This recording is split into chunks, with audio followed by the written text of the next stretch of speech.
శ్రీ వెంకటేశ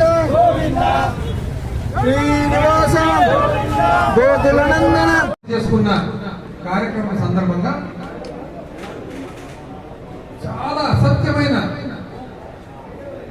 ఆరోపణలు చేయడం. తిరుపతిలో లడ్డు తర్వాత ఇతర ప్రసాదాలలో వాడే నెయ్యిలో కలుషితము జంతువులకు సంబంధించిన పదార్థాలు కలపడం జరిగిందని వ్యాఖ్యలు చేయడం.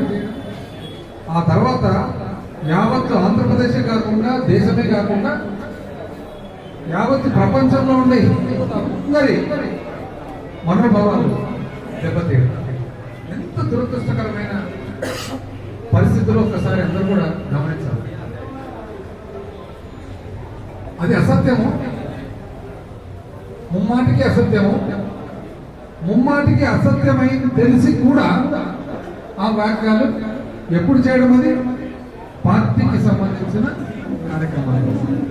అంటే దేవుణ్ణి ఏ స్థాయికి రాజకీయాల్లోకి వాడుకోవడానికి ప్రయత్నం జరుగుతుందో మనం గమనిస్తాం. అందరం కూడా ఇక్కడ వివిధ రాజకీయ పార్టీల్లో, అదేవిధంగా వైఎస్ఆర్ కాంగ్రెస్ పార్టీలో కూడా దాదాపు అందరము వెంకటేశ్వర స్వామి భక్తులు, దాదాపు అందరము ఏదో ఒక సమయంలో వెంకటేశ్వర స్వామి దర్శనం చేసుకునే ఉంటాం. ఈరోజు ప్రజలందరికీ కూడా ఒకసారి మనం చేసుకుంటాం.